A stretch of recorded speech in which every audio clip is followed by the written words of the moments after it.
The other day I was talking about the uncertainty curve and how it's this really useful tool for tracking the experience of cutting out a compulsion. If you haven't seen that video, you can check it out right here. And the uncertainty curve is a really useful tool, and I find the more and more I use it, the more things I experience and the more change I bring into my life, the more I see it really holds true. But at the same time, it's kind of technical and it does come from the business world, so it's a bit businessy and it doesn't always resonate with everyone.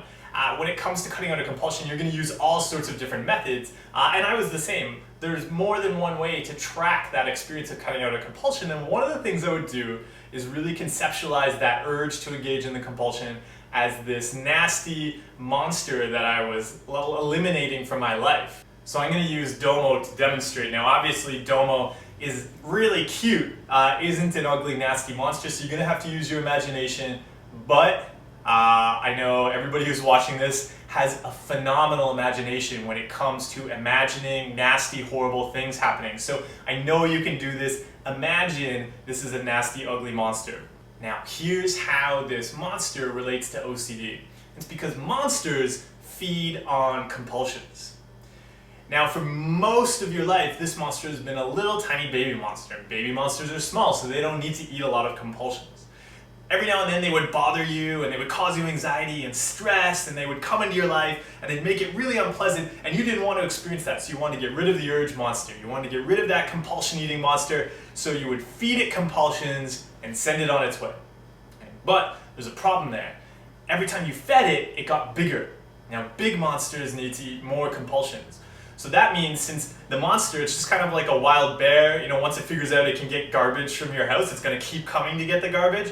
Compulsion monsters are the same. So once it figured out that you were going to feed it compulsions, it kept coming back. And then it got bigger. And every time you fed it, it got bigger and bigger and bigger. And so that meant it needed to eat more. And so soon, you know, it's coming into your life, it's making you feel anxious all the time, and you're trying to feed it compulsions, and it goes away for a little bit, but immediately it comes back again and it wants to eat more.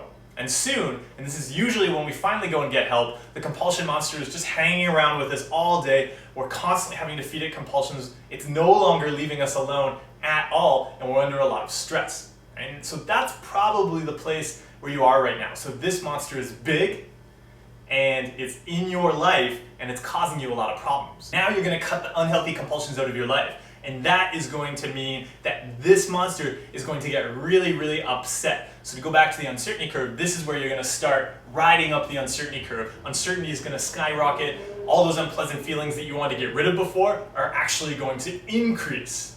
So you're not going to feed this monster compulsions. And what that's going to do is it's going to kill it. And we're going to kill off this monster. There's two parts to killing off an OCD monster. One, you have to stop giving it compulsions. Okay? That's what keeps it coming back into your life. So you're not going to feed the monster compulsions. As soon as you do that, it's going to freak out. All right? It's going to cause so much anxiety and frustration and uncertainty and stress and pain and unpleasant feelings in your life. Now, in the past, you wanted to get rid of those.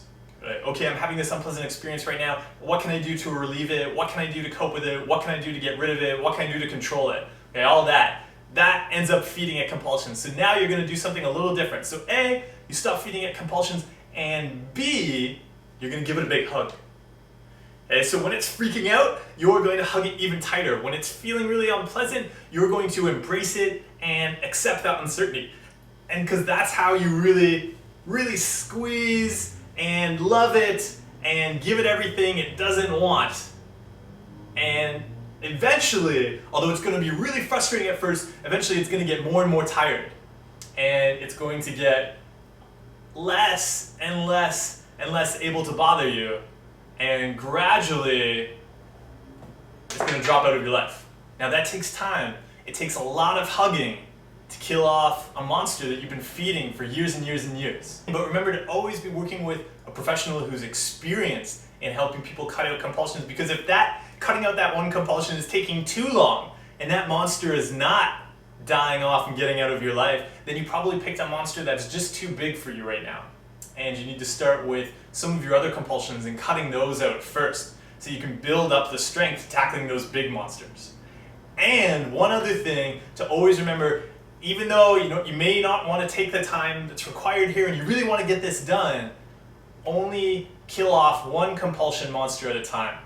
Right? You need both of your arms to give it a proper hug, so you really only want to be hugging one monster at a time. Right? And that's really, really important. Take the time that's required. That monster is going to cause a lot of frustration. Even cutting out the tiniest compulsion is going to increase the amount of stress and anxiety in your life so much that you will be absolutely amazed that such a tiny change in your life requires so much work. But it does take a lot of work, and that's okay. And then you move on to the next compulsion monster. And you don't feed it compulsions, and you embrace and you accept whatever it throws at your brain. No matter how much frustration it causes you, you just hug it closer and tighter, and really, really accept those thoughts and do the things that you know you value, the things it doesn't want you to do, the thing that it's going to make very difficult for you to do.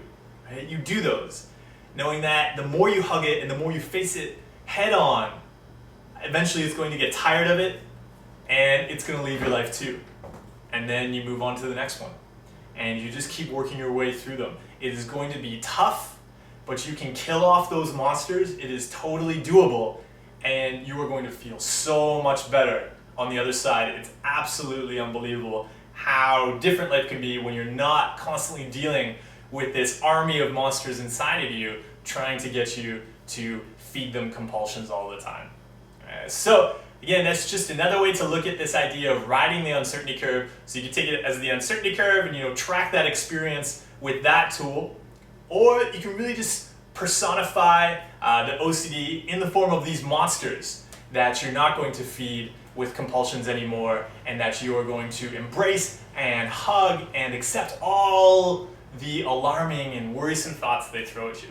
So happy monster killing. I'm really sorry, Noel. I didn't mean any of that. No, you're a real. I'm sorry. Come here.